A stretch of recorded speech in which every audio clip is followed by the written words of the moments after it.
I was meant to give you some kind of health and safety talk. I forgot what it was now, and I'm sure you'll be all right. Out there. What do you do? Fire assembly point is out there on Pitchell's property. Yeah. Bolts down the far end. That's the far end. Bars over there. Yeah. Please leave your warrant cards by the door, any police officers. Yeah.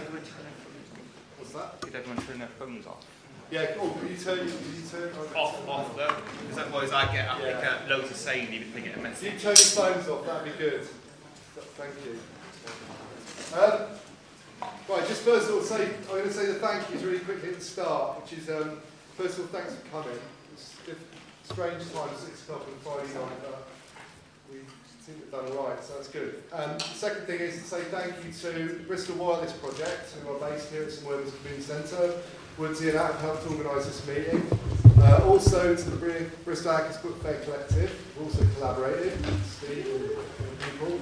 And also to the Bristol Radical History Group, which I was involved in, and the other people here tonight, who've organised this meeting. It was organised fairly last minute, which is why it's here, it's on a Friday, but you're all there. So I just want to say a couple of things. Chris Carlsson's come from San Francisco to do this meeting. He's on a tour at the moment, which is kind of promoting his new book, Nowtopia, which obviously I'm not going to talk about because he's going to do that.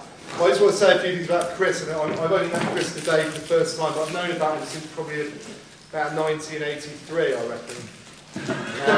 He must be really old. Yeah, it's old now, yeah. The reason I knew about him is because when I first came to Bristol, and I was kind of running a little anarchist book collective at the time called Drowned Rat, one of the things we used to get from the States was a kind of really quite very well produced at the time, sort of fanzine, which was very odd. It was called Process World, and it was odd because there wasn't anything really like it in the whole of the scene that I'd come across. Kind of punk fanzines and all sorts of other bits and pieces, and football fanzines were just getting off the ground and stuff like that. But what I hadn't seen was a kind of fanzine, well produced, which was dealing with like white-collar workers in Silicon Valley, and that was kind of strange. It was like a kind of, and I picked this first issue I picked up, I opened it, and it was like talking about being a white-collar worker in the rising computer industry around San Francisco, and the first thing I read in it was like how to sabotage your computer by spilling coffee on it.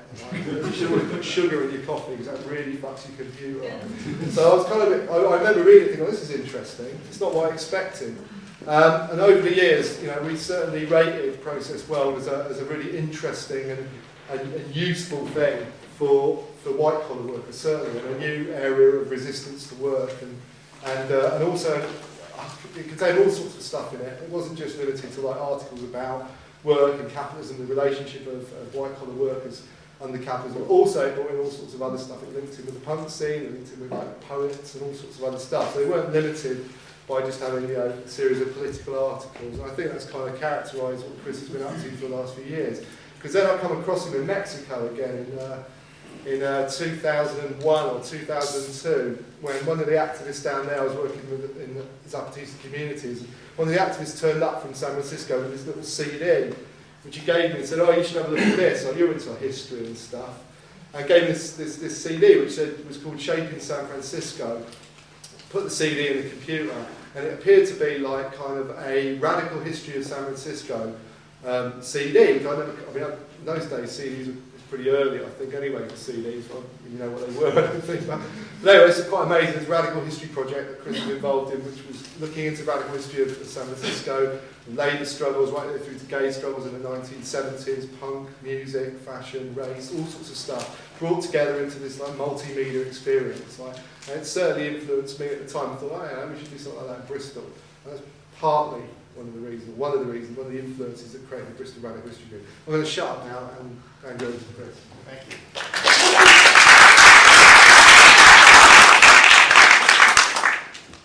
Well, I'm really happy to be in Bristol and happy to be in the UK. Actually, I was in Wales yesterday in Cardiff, and that was a really interesting experience. It's weird, a conference called Nowtopia, Nutopia, and it sort of made sense that I would write to them and say, you should have me, and they did, and so that's part of why I got to come here, was that they covered a good deal of my plane ticket. So thanks to them in Cardiff, and thank you all for coming out at an odd time. I don't know if you often have events at 6 o'clock on a Friday, but I know we don't in San Francisco, and if we do, nobody comes. So I feel honored that you're here. Just to augment a little bit of Roger's gracious introduction, I did start Process World with some friends back there when I was about 23 years old, and I was a college dropout. And what do you learn when you're a liberal arts student mostly is how to handle information. So when you need to make a living, you end up working, at least in our world, in the financial district in San Francisco. That was about where most of the work was, where you could actually get a job that would pay you a living wage. And so I was a receptionist and a secretary and tech writers and did a lot of that kind of stuff. And then in that work experience, I'd look around and I'd see all these people that were kind of like me. And we'd start these conversations, and it would turn out that, yeah, we're here. What are we doing here? This is ridiculous. This work is totally... And what are you really? Oh, I'm a photographer. I'm a dancer. I'm a historian. I'm a philosopher. I'm all these other things. I'm not this. And so there's a subtitle in my book that I stole from a performing artist in San Francisco that says, "What you see me doing isn't what I do." Which I love that, because that really captures something about this sort of bifurcated life that Process World was founded on, and that Nowtopia is a kind of a logical extension of after all these years of living it, which is the fact that most of us, we do something to make a living.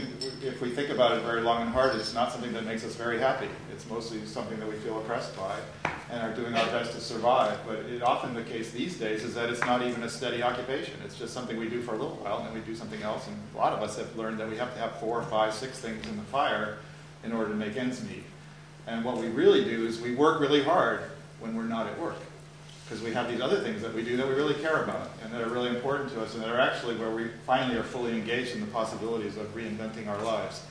And so when I've been around this radical thinking around work politics for most of my life, and I'm really frustrated by the dead end of trade unionism and the sort of the absence of a discussion about the fundamental relationship of wage labor. And so this book then comes out of that logic, that frustration and that desire to extend the conversation into a bigger discussion about what we do. And so what I'd like to do for this, with that brief introduction, and there's lots more to say, and I hope that a lot of you will come and join us. I don't know, Roger knows where we're going afterwards. I know we have to end at 7:30. So I invite you. Where? Okay, so conversations continue there if we don't get as far into the conversation tonight as we would like to while we're here together. So I read a little bit, about 7 minutes or so from the beginning of the book. Then I'll talk openly about a bunch of the theoretical concepts and some of the content of the book in terms of specific activities and chapters. You'll see many things going by as I'm talking, about 140 images, and it just loops throughout the time, so eventually you'll be bored and you'll have seen them several times. But it's a way of sort of getting a register on so many of the initiatives that were inspiring to me and that I went out and visited in many cases while I was researching the book, or just have been part of my life in some cases also. And then at the end, when I get the warning from our comrades over here that it's time to shut up, I'm going to read you 3 minutes of the conclusion of the book, and then we'll have a conversation. All right.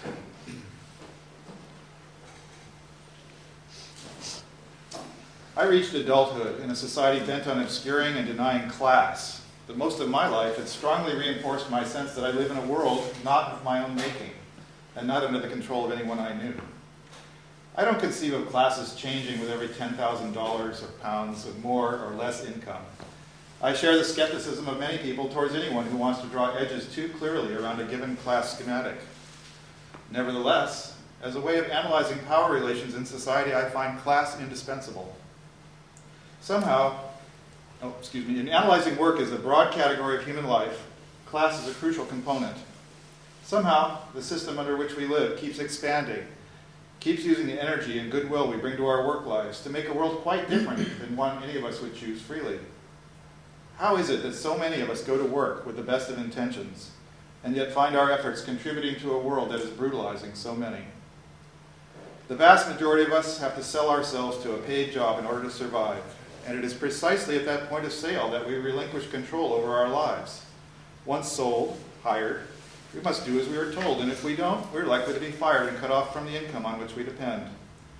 This is partly ameliorated by self-employment and cooperative arrangements, but we still lack control over the deeper questions surrounding the aggregate division of labor in society, how and why resources are dedicated to some activities and not others.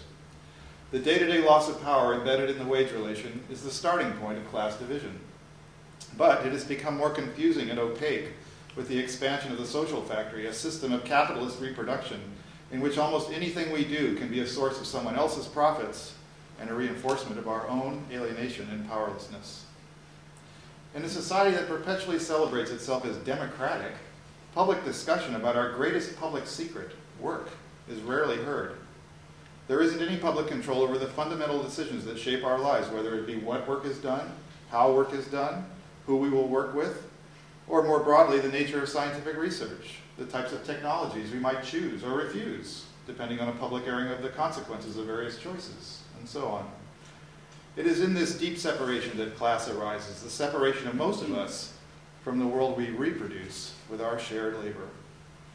This understanding of class has the additional effect of undercutting the age-old personalization of class antagonism, since in fact there are very few people who have any real power over the issues I listed above. As some of my informants have argued, class is embedded in a system of social life, and the capitalists who make the big decisions about development, technology, science, etc. are very small in number. Many of their decisions are determined by their own imprisonment in technologies and investments that precede their brief occupation of the seat of power. The opponent we face is much more often a faceless, undemocratic economic system than a cigar-smoking industrialist, though of course there are still such people too. Class denotes a position in the division of labor, or the separation of responsibility from execution. Once employed, very few people really get to make meaningful choices, even if they're well paid and socially valued. Nowtopia is a book about a new politics of work. It profiles tinkerers, inventors, and improvisational spirits, like yourselves, I'm sure, who bring an artistic approach to important tasks that are ignored or undervalued by market society. Rooted in practices that have been emerging over the past few decades, Nowtopia's exploration of work locates an important thread of self-emancipatory class politics beyond the traditional arena of wage labor. More and more people, recognizing the degradation inherent in business relations, are creating networks of activity that refuse the measurement of money. Dispersed and virtual networks have grown thanks to the spread of the internet and other telecommunications technologies. New kinds of families based on shared values, alternative living arrangements, and non-economic relationships are growing within the old society. Nowtopians are establishing or reanimating human communities, networks, and circuits from which new initiatives will continue to emerge well into the future. These new communities manifest the efforts of humans to transcend their lives as wage slaves. Tentatively, they embrace a culture that rejects the market, money, and business. Engaging with technology in creative and experimental ways, the Nowtopians we meet here are involved in a guerrilla war over the direction of society.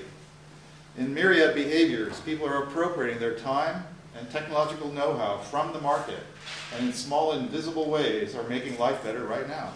But also setting the foundation, technically and socially, for a genuine movement of liberation from market life. These practical acts can best be understood in terms of class and ultimately a classless society. As capitalism continues its inexorable push to corral every square inch of the globe into its logic of money and markets, while simultaneously seeking to colonize our very thoughts and control our desires and behaviors, new practices are emerging that are redefining politics and opening spaces of unpredictability. Instead of traditional political forms like unions or parties, people are coming together in practical projects. Rarely do these new configurations emerge from specific workplaces or neighborhoods. Just as rarely do the individual participants conceive of their projects exclusively in political terms, mostly because the idea of politics has been colonized by the bizarre advertising campaigns of ritualized electoral democracy. The day-to-day issues about how we live, what we do, how we define and meet our needs tend to be understood as beyond or outside formal politics. However, as we shall see, all Nowtopian activities are profoundly political. Acting locally in the face of unfolding global catastrophes, many avoidable were we to really try, friends and neighbors are redesigning many of the crucial technological foundations of modern life. These redesigns are worked out through garage and backyard R&D programs among friends using the detritus of modern life. Our contemporary commons takes the shape of discarded bicycles and leftover deep fryer vegetable oil, of vacant lots and open bandwidth. Really free markets, anti-commodities, festivals, and free services are imaginative products of an anti-economy, provisionally under construction by freely cooperative and inventive people. They aren't waiting for an institutional change from on high, but are getting on with building the new world in the shell of the old. Precisely because so many people find their work lives inadequate, incomplete, degrading, pointless, stupid, and oppressive, They form identities, communities, and meaning outside of paid work, in spaces where they are not working class. It is in these activities that people who are reduced on the job to mere workers become fully human, fully engaged with their capacities to create, to shape, to invent, to cooperate without compulsion, to bring consciously to life relations, objects, and activities of their own choice. The semi-conscious war between these life-affirming, self-emancipating behaviors and the coercive domination of money, property, and survival amidst contrived scarcity is the core investigation of this book. So, that's my little intro out of the way. Obviously, I'm talking about class, and I'm sure in Bristol you're a little more comfortable with the concept than they are in San Francisco or in most of the places I've visited in the U.S. In the United States, we live in a society where there is no working class to speak of anymore at all. If you're not pushing a shopping cart down the street looking for aluminum cans to survive, or riding a Lear jet to your next golf course, you're in the middle class. Everybody's in the middle class. It doesn't make any difference. John McCain ran for president and said if you made $4.5 million a year, you're in the middle class.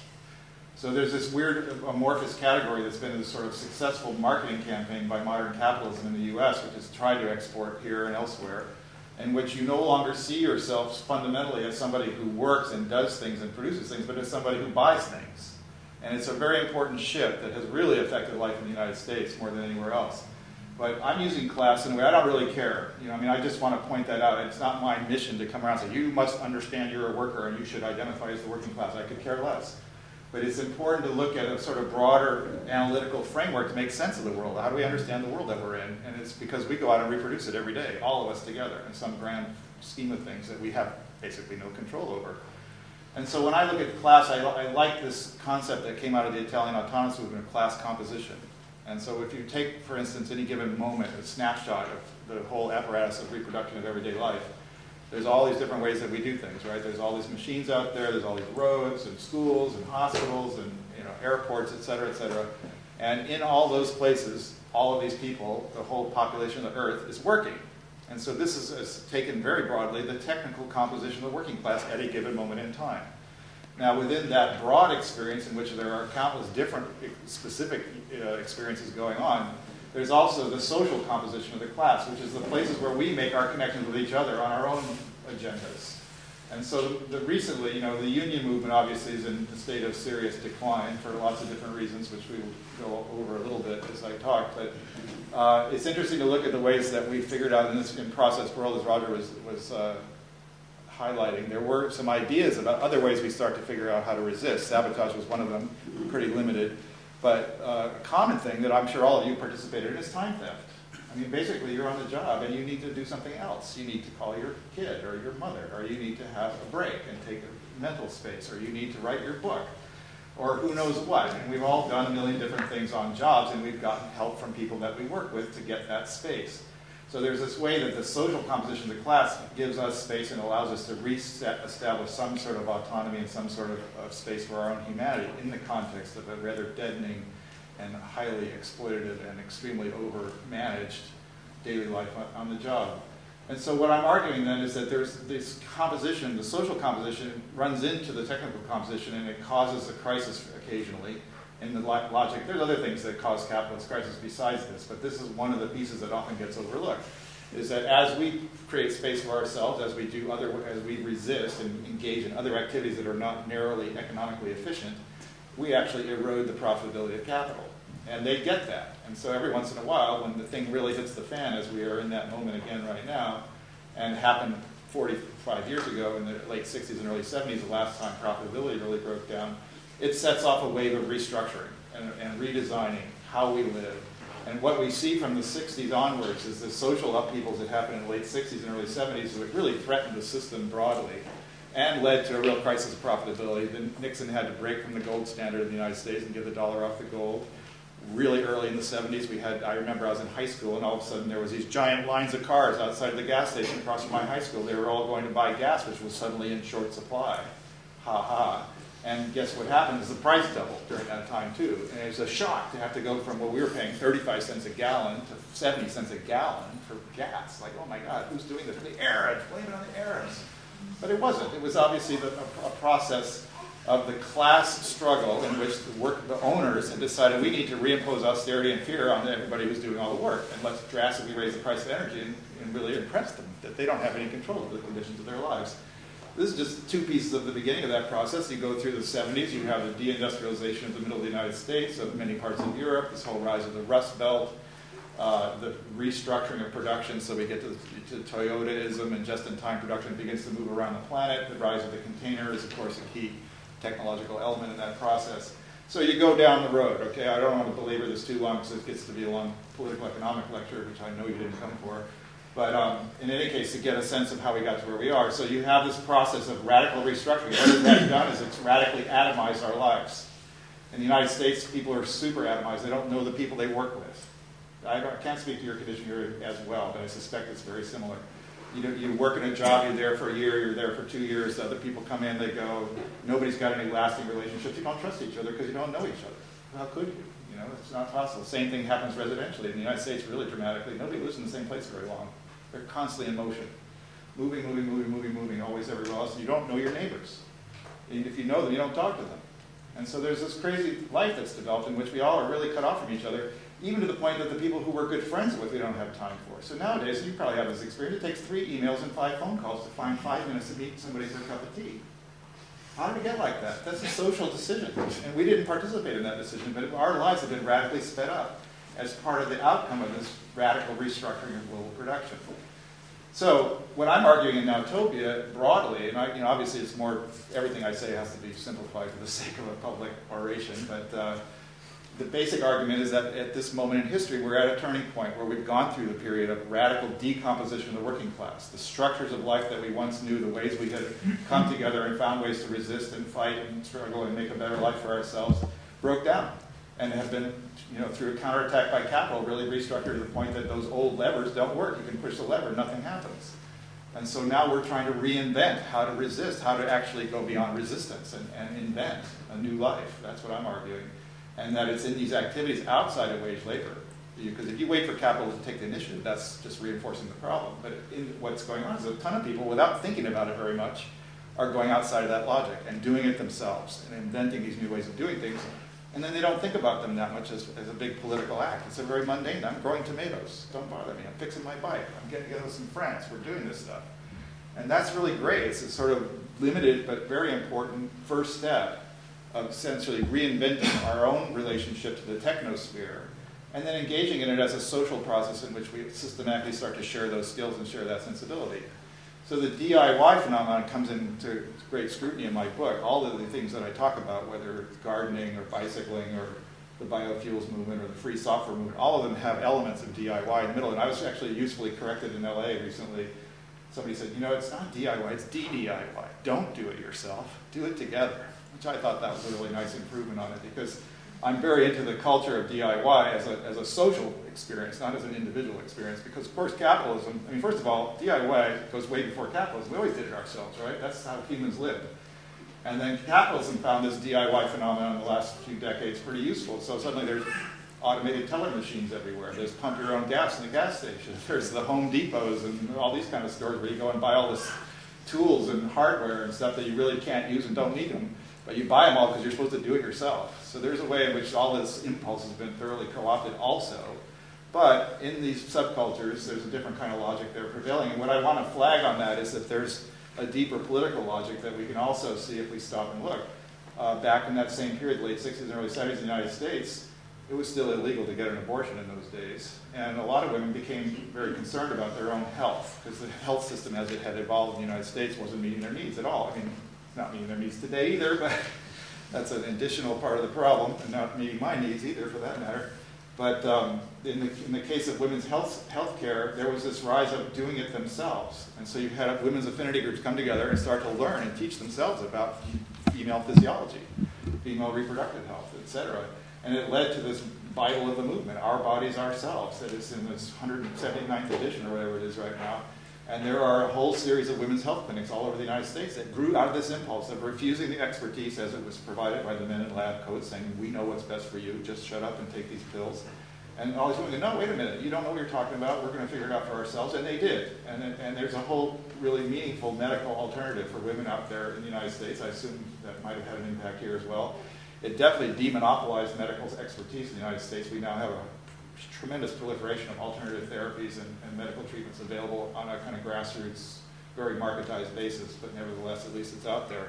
So that's just one example of sort of this deeper political impulse. Another really good example, in the 1970s, I was very much a part of this, was the anti-nuclear movement. Unfortunately, we're stuck now having to reinvent it because of climate change. Some people actually think nuclear power is a good idea. It's mind-boggling to me. You take this crazy toxic material out of the ground, you poison the communities where you got it from, you wreck the land forever, put it in a vehicle, you move it to the place where you're going to process it. All the way along the way, you have radiation leaking. Now you're going to process it in this factory, permanently contaminate that place, contaminate the workers who work there, take that material, put it in a plant, and burn, do what it does, fission, and then what does it do? It boils water. This is insane. And then you take the toxic material the other end of it, and you have to bury it somewhere, but nobody knows where. I mean, it's just completely loony. So the idea that this is a solution for any kind of ecological problem, it's just beyond comprehension. It just shows you how impoverished the imagination is of the spectacle, which is the only thing telling us this that has any real credibility, if you can call that credibility. Very recently in the Bay Area, we had another interesting example cropped up. We were told that we had a terrible infestation of light brown apple moth. I don't even know what that is, but it's a moth, evidently, and we were threatened. Oh my God. And so there, the governor, our Terminator governor in California, Schwarzenegger, decided we were going to have aerial spraying over the whole 9 counties where 7 million people live. Aerial spraying of pesticides. But don't worry, it's totally inert. There's nothing to worry about. It's basically little tiny strips of paper that have pheromones on them that'll trick the moths into trying to reproduce with the strips of paper, so you have nothing to worry about. Well, all these moms with babies thought that's ridiculous. Of course we have to worry about this. Why did that go off? Well, it went off. Sorry about that. You probably saw them already anyway. So the light brown apple moth infestation turned out to be a farce because not only was, first of all these people got together on the ground floor and said, wait a second, what are you putting out there? It turned out to be full of toxic pesticides, of course. And a lot of people organized around that, people with chemical sensitivities, people with babies. They just said, you're not spraying me. Give up on that idea.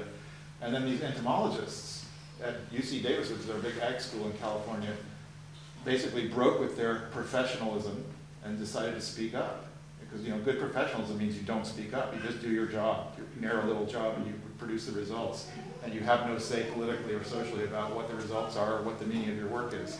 Well, these Davis entomologists luckily came forward and said, there is no infestation of light brown apple moths. We have records showing they've been in the state for 85 years. And there's not really that many more now than there's ever been. And they haven't really destroyed any crops at all, and there's really no reason for this. So it totally derailed the state's plans. And so where did that even come from? You have to wonder, like somebody whose cousin ran an aerial spraying business needed some work or something, who knows. But anyway, these are just examples of the ways that the DIY impulse, the sense that we have to do it for ourselves, is actually a deeper political logic that a lot of us have been involved in a lot of different ways. And I'm sure all of you can think of half a dozen examples in the next hour very easily. So this is actually of deeper meaning, and you put that kind of political, larger social phenomenon together with this sort of everyday behaviors of like, I'm going to propel myself through the city on a bicycle, and I'm going to learn how to maintain it myself.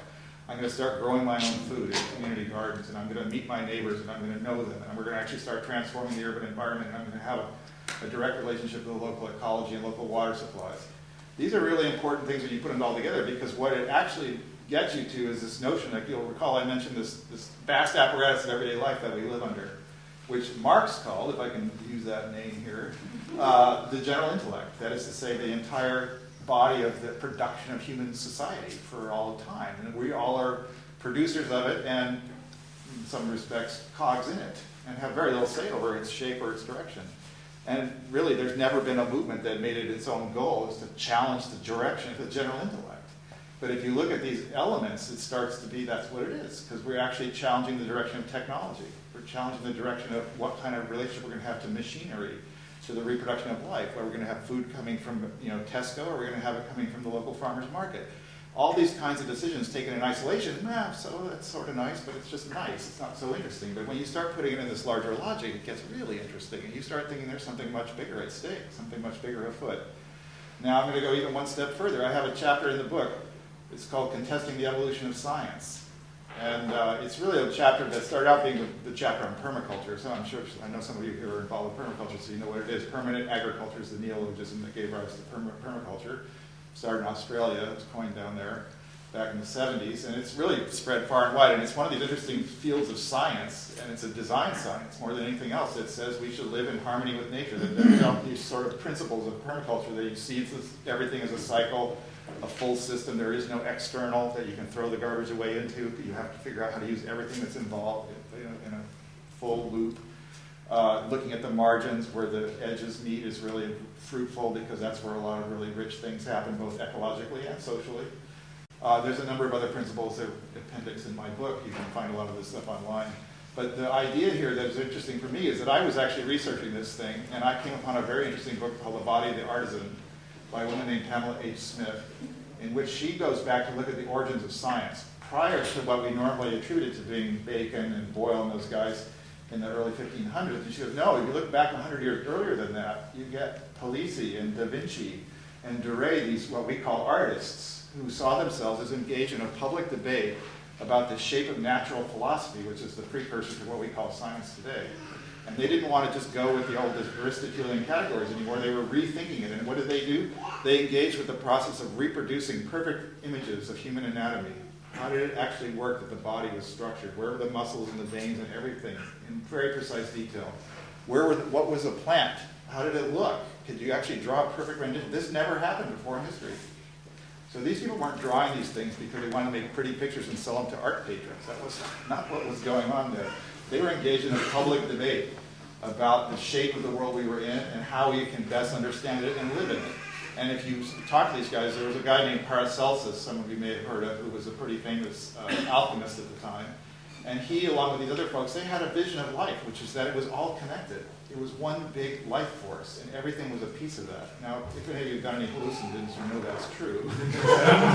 And something we find out rather rapidly when we take some of that stuff. But it was something that was lost to our culture as this Cartesian split between mind and body, and really imposed by monotheistic Christianity, which was fearful of the idea that everything was alive and had a place in the world, and that plants were just as important as humans. No way. I mean, it's God, then humans, then the animal kingdom, and then everything else is inanimate and out there for our use.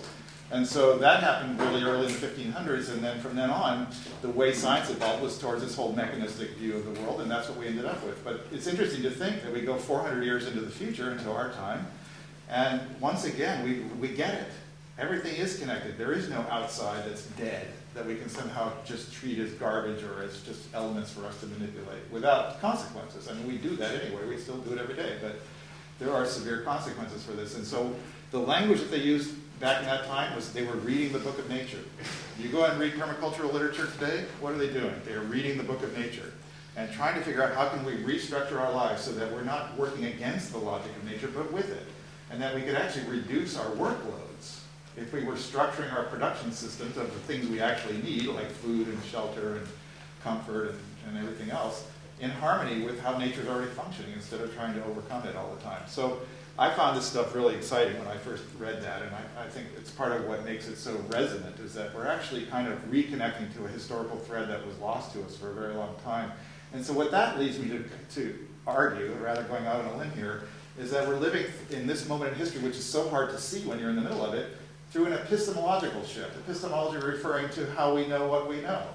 And we know the world differently. I'm sure every single person in this room knows the world differently than people knew it 25 years ago.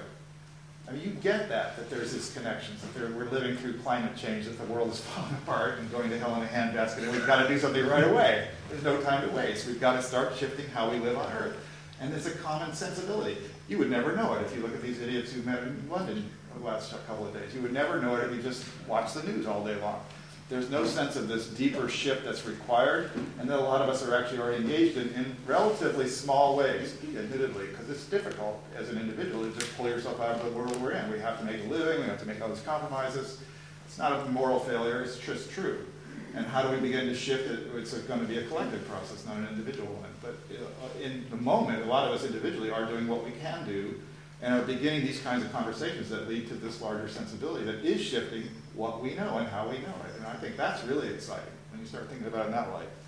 So one of the places where these kinds of conversations do tend to erupt are in community gardens. And the community garden movement is one of my favorite example chapters that I have. It follows pretty logically out of permaculture. I'm not really too sure about the details of what you have here, but I can talk a little bit about the story of the United States. We had a long history of driving people off the land. It's common. The whole story of the commons, of course, goes back hundreds of years, and very famously here in England. But in the United States, in the late 1800s, we had what's known as the Gilded Era. We just seem to be ending the most recent Gilded Era, in which some people got insanely rich and most people got pretty darn poor. And there was a lot of people living in great poverty at that time, and the very wealthy people would look at them and go, it's kind of disgusting to see you over there starting on the side of the road. Why don't you just take this little plot of land over here and start growing food for yourself? You'll feel a lot better, and I don't have to think about you anymore. And that seemed to work, and a certain amount of community gardening started happening in the latter part of the 19th century. And then it kind of died out during the Progressive era, because progressives think the state should do it for you, and that's a bad thing to do it for yourself, and so on. And so then you get to the World War I, and there's this Grow for Liberty program in the United States, where suddenly there are literally millions of tons worth millions of dollars of food grown in urban gardens for the war effort, in which this gets really redoubled and re-tripled even in World War II. So during World War II, we called it the Victory Gardens. Yeah, I know you had a comparable one here in England. But the Victory Gardens movement in the United States was dramatic. It was huge. By the end of the war, 40% of all the fresh produce eaten in the United States was produced in gardens in cities. And in the city of San Francisco alone, we had 70,000 of these Victory Gardens. So people all got involved with it. It was just a common thing to think, yeah, part of what I do in life is I grow food. And so the gardens then, that history was a really important precursor, because then you get to the 60s again, that famous period of time that we go, oh, the 60s, end of discussion. But actually, if you start digging into it, it's an incredibly interesting and rich period of history, which many of the things that were started and tried out then, which are easy to dismiss with a glib thought, actually are quite wealthy resources for us today. And many people who came through that period are still sharing those talents and ideas with us. And so in the late 60s, of course, there was this moment in Berkeley, California, where the People's Park riots happened, and it was all about claiming this small plot of land. And one of the first things people did is they jumped over the fence and planted an organic garden. And that kind of fueled the imaginations up and down the United States, all around the country. Suddenly a lot of people got that buzz, and it was coming out of a larger context. I mean, we had Rachel Carson's Silent Spring in 1963 that talked about poisonous food we were eating, it was chemically soaked agriculture. You had oil spills and rivers on fire and all these kind of things going on. And you had these horrible supermarkets where everything comes in a package and tastes of nothing. And so people were kind of like, had enough of that, and were starting to think about other ways of doing things. There was also the rise of the food conspiracies, particularly in the Bay Area during this time, where people got together and started buying the food directly from the farmers, even going to the point eventually of driving out to the farms in the valley of California, Central Valley, which is a 2-hour drive away, and coming back with Volkswagen vans full of food and splitting it up amongst themselves and all these kind of things that led to the people's food system and led to bulk buying. You wouldn't have Costco and all these huge stores with bulk buying if the hippies hadn't first figured out that you could put grain in a bin and have people buy it in bulk. So it's sort of funny how some of the initiatives we take come back to haunt us in ways we might not have imagined. This comes up over and over again in my book. A lot of the things that I talk about, almost all of them are co-optable, and almost all of them have been to some extent already, which doesn't take away the meaning of the vitality of what's really being tried there, but it's something to always take into account. So anyway, this community gardening movement then also emerges at that same period in the early 70s. Suddenly you start having them proliferating around the country, and there's a whole bunch of them in New York. And what does this correspond to? It corresponds again to this period of the radical decomposition of the working class, because you have this destruction of the inner cities in the United States, partly through the urban riots of the late 60s that burned down huge areas, but much more aggressively in the early 70s by landlord arson and city planning efforts that really work to disperse concentrations of minority populations and to empty the inner cities, of which there was already a big move afoot anyway of white flight and suburbanization and so on in the United States. But not everybody left. There were people left behind, often women-centered families. And what did they do? They looked at these horrible vacant lots full of needles and rubble and concrete and thought, let's do something. Let's just take this away and make a garden here so Grandpa can hang out with the kids on Saturday. And that started happening. And in New York, it became over 1,000 gardens, many of them very intense poles of attraction for whole new communities of people to come together. So you had like Puerto Rican gardens, and you had Haitian gardens, and you had young punk anarchist gardens, and all sorts of different situations there in New York. But more interestingly, they weren't segregated in that way. They were actually, a garden starts, a certain community might have started it, but suddenly everybody in the neighborhood starts hanging out there, and they start talking to each other. In the United States, we have one of the most self-segregating cultures in the world. We do not talk to people who aren't just like us. We just don't. We don't meet them. We don't run into them. We're all isolated in our cars, isolated in our lives. We go to where we go. We don't talk to the people who aren't going there with us, etc. So these gardens then suddenly become a place that starts to break that down. You have people in a lot of different situations in life, a lot of different economic statuses, different racial backgrounds, etc., who suddenly are meeting in these spaces in the 70s, into the 80s. You have it in Philadelphia, you have it in Detroit, you have it in Boston, New York. There's a place in Holyoke, Massachusetts with this famous Puerto Rican gardens, Nuestros Raíces, etc. So there's a lot of this going on. In San Francisco, we have over 120 community gardens. And in San Francisco, it's an odd story because they're actually each one its own little weird democratic or not fiefdoms. And so they have to, if you've got a plot, you end up arguing with people that you're with about whether or not it's run democratically or not, etc. I think these are all great experiments. I mean, these are actually the problem we have, is that the democratic experience we have is so isolating and so disconnected from any real control over our lives. So when you have these little practical experiments going on in a place like that, it's actually great practice for much bigger questions that might come up out of that. But anyway, so the garden movement ends up proliferating for quite a while until around the 1990s when Rudolph Giuliani gets to be mayor of New York and he decides, this is communism. Communism's over. Didn't you notice the wall fell in 1989? We can't have that here. And so he unleashes the New York Police Department against all these beautiful gardens in the Lower East Side that had just done an incredible job of starting the gentrification process. So that's part of the cycle of co-optation that we can't avoid. And that's really a key piece of the gardening story to note, not to discount gardening for that reason, but just to note that that seems to come with it. But anyway, there's this huge police attack, and they actually do destroy a number of beautiful gardens and disrupt these communities with a plan of giving the land to private developers to build condominiums. And so there's a huge fight. I mean, there's riots in the streets over this in New York City in the 1990s, and it leads to a real pushback that the city has to stop this plan. And the Trust for Public Land is a big nonprofit, comes in and sort of cherry picks all the best gardens and say, okay, we'll buy all those plots and make them permanently publicly held as a trust, and you can't have them. And then the singer Bette Midler comes in and creates a new nonprofit and buys all the rest of them. So after they lost a good, I think about 150 gardens were destroyed, these two entities kind of came in and helped stabilize the situation. So the political edge to the gardening movement that was quite profound in the 1990s, quite a bit less today.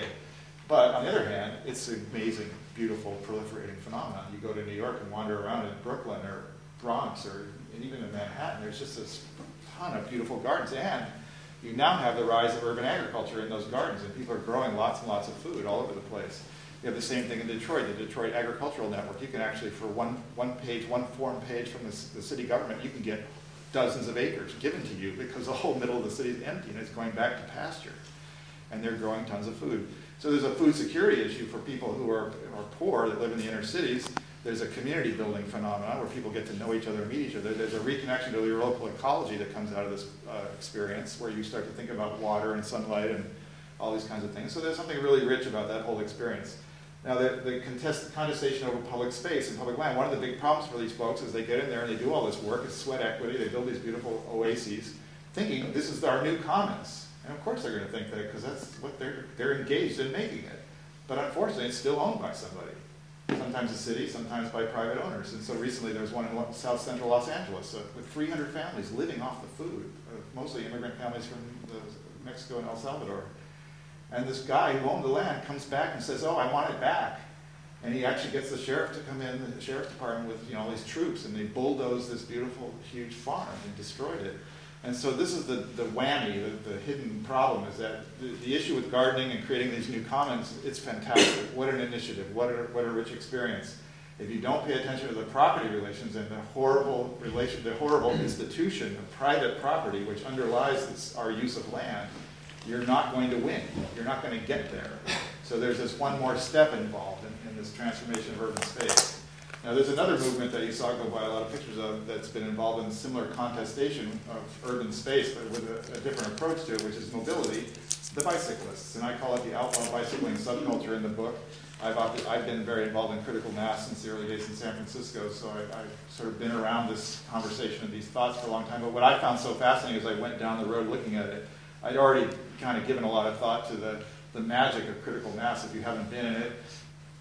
Basically the idea is you get together with a bunch of other bicyclists once a month and you ride home together. It's really not really complicated idea. You are going to fill the streets with bikes and make it impossible for the cars to be in the streets. It's not that you're blocking traffic, you are traffic, and that works quite well when you start to do it. And much more than that is you're in this space where you have now, just by displacing the cars, opened a public space. And one of the great things we've lost in our culture over the last several decades is public space. You know, neither is it there, nor when there is anything left of it do we use it. And so critical mass has done two things. It opened it up in places where it wasn't expected to be, and then it's heavily used by the people who are riding together. And so you get out there and you smell things.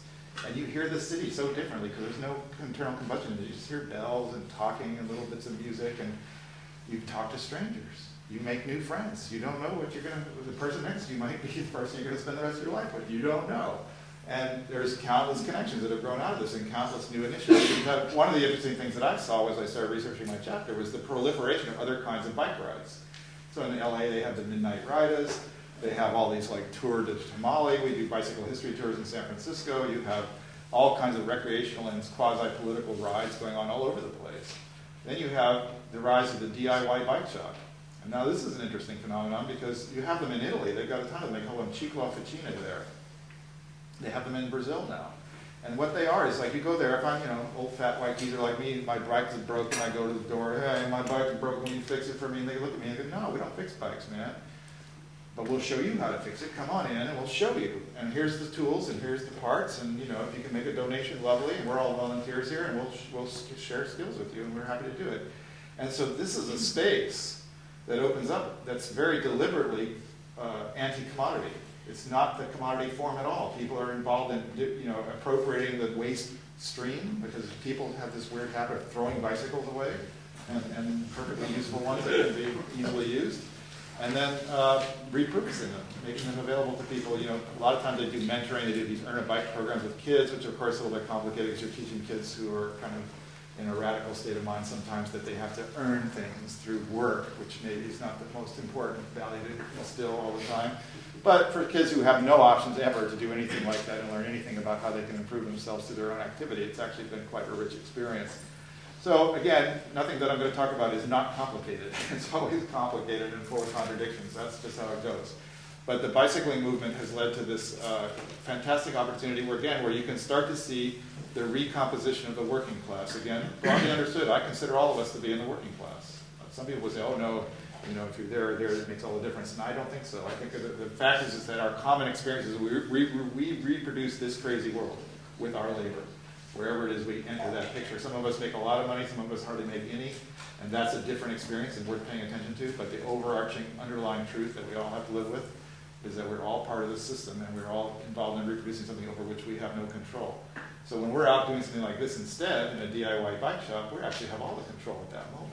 I mean, we're in a context, granted, but within that context, we've created some space that's temporarily outside of that logic. And it's very exciting to meet people in this. So suddenly I'm talking to a kid, he's 10 years old, he's black. When do I ever going to talk to a kid like that? Never, never. Or, 3 Latino kids come in with their bikes, their choppers, chrome, they look fantastic. Suddenly we're having a conversation. They don't talk to me otherwise, but since I'm cool, I'm on a bike, we have a conversation. So these are the kinds of relationships that I take hope from. I don't say we're already there. I don't say this is already a finished deal, that we've moved on and now we have a recomposed working class that's asserting itself and changing everything, although I'd like to think that.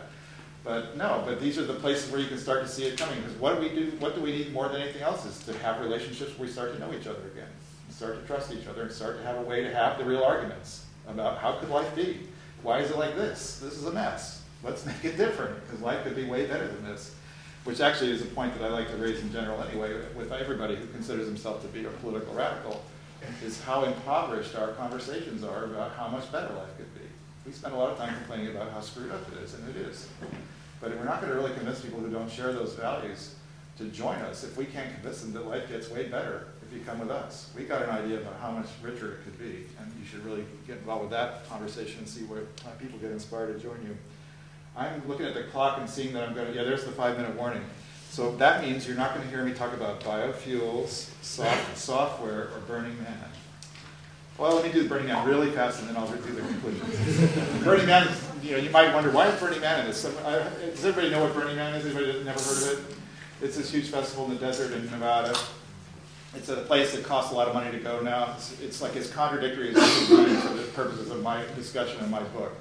But it emerged from people who just wanted to go up into the desert and have this totally zany, free experience around creating unbelievably huge art installations and burning things and shooting guns and having crazy experience with gasoline engines. That's how it starts.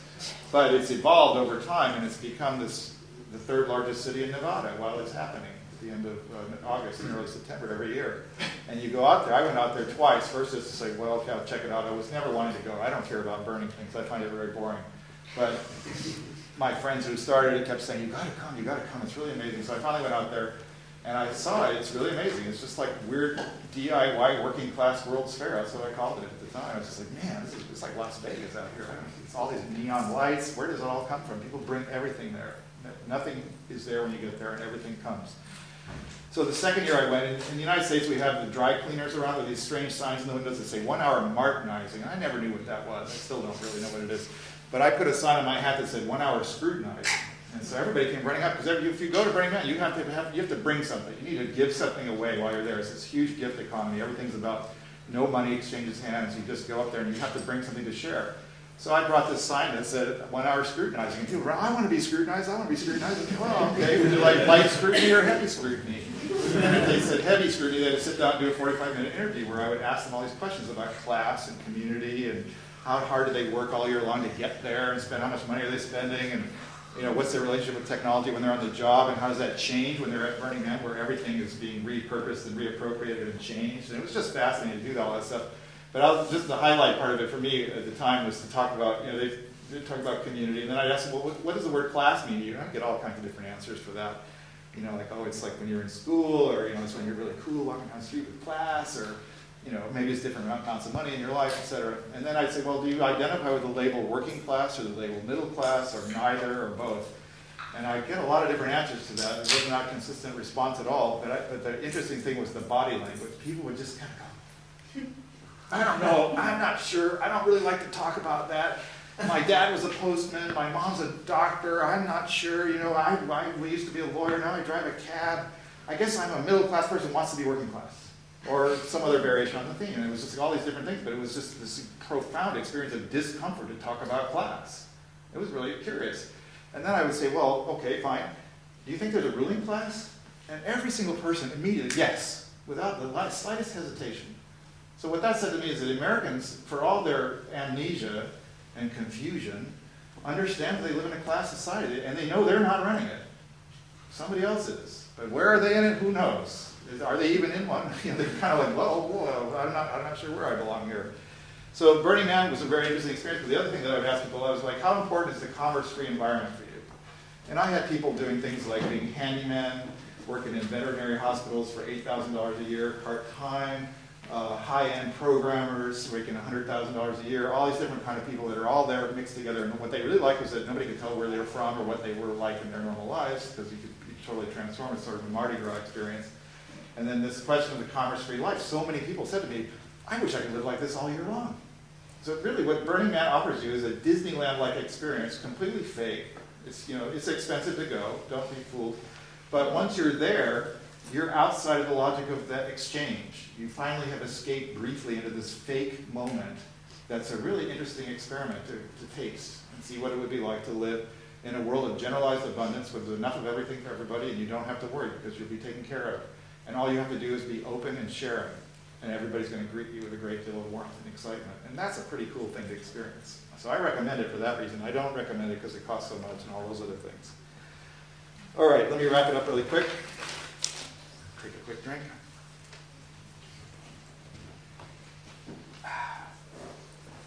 Nowtopians work in the invisible corners of daily life. Their projects, experiments, initiatives, and movements have solid roots stretching back to the mid-20th century, now spanning several generations of effort to transform society. Grassroots, bottom-up, consultative, cooperative, innovative, consensus-favoring, open-minded, tolerant. All these qualities are common to many of Nowtopia's inventors and are distinctively uncommon in capitalist society. But it would be folly to only note the positive, liberatory, and hopeful qualities that underpin the Nowtopians. Irrational religiosity, self-righteous moralism, subcultural exclusivity, class and race unconsciousness, misanthropy, Malthusianism, well, lists are easy to make. In describing the emergent Nowtopia, hiding all around us in plain view, I don't claim any certainty, historically or politically, that these specific efforts will survive. I hope also that my discussion of the contradictions each field faces makes clear that any of them can succumb to the pernicious logic of markets and money, and many of them certainly will. After all, Nowtopians are just folks who are a bit out front, moving ahead without institutional support to invent a more humane and ecologically sane world. Most Nowtopians have evolved skills with public discussion, group processes, and shared decision-making. Still, all the foibles, contradictions, vices, and confusions that beset anyone living in this mad world affect Nowtopians too. Nowtopia situates these behaviors in terms of the self-emancipation of the working class. I realize that few people think in such terms, but the point of this book is to place the efforts I describe in the social and historical context of early 21st century capitalism. The familiar understandings of labor, unions, even revolution, as derived from 20th century ideologies, are a dead end when it comes to the demands of social transformation in this era. By describing people who are making practical transformations and creating new communities in the practice of these activities, I see an emerging type of working class self-activity and hopefully self-consciousness. This is not to say that the simple accretion of more and more of these activities will by themselves make a new world. At some point, political power, the control of the state with its military and police, and the primary economic institutions of society becomes an unavoidable challenge to radical social change. These emergent fractions of a 21st century working class are not a vanguard. I'm not suggesting Nowtopians are the new working class, nor that they alone can change the world. The old-fashioned industrial working class is larger right now globally than it has ever been. No meaningful transformation of life can happen without the engagement of many, if not most, of those global proletarians. But the old accommodations with state capitalism and social democracy the 20th century working class politics settled for are closed. Global climate change, war, crashing biodiversity, waste and industrial pollution, mass starvation, and epidemic disease are just the top of a long list of pressing reasons to radically change how we live on Earth. Our work together is shaped and driven by invisible hands and uncontrollable forces when it should be directed by us. Getting from the disparate experiments in work and technology and early stages of new social communities that we see in Nowtopia to the big political challenges ahead is an open and unknowable process of politics to come. Nowtopia, like utopia, is a no place. But unlike utopia, it is also an everywhere. It is appealing to imagine a harmonious and peaceful transition to a sensible, humane, and comfortable life for everyone. Nowtopian efforts are always, consciously or not, working in that direction. An unfolding potential can and does erupt in the most surprising places, seemingly simple and limited, but also embodying deeper aspirations for a more profound transformation. Our shared fate is bound up in our ability to consciously redirect our collaborative energies to a world of our own design. The experimental and tentative efforts that I've dubbed Nowtopia are stepping stones to a thoroughgoing reinvention of life. A politically savvy Nowtopia has yet to appear, but the foundations, already under construction for several decades, are solidifying and strengthening at least as fast as the planet is descending into chaos. Our tasks become more urgent the longer we delay the larger transformation that our local efforts promise and demand.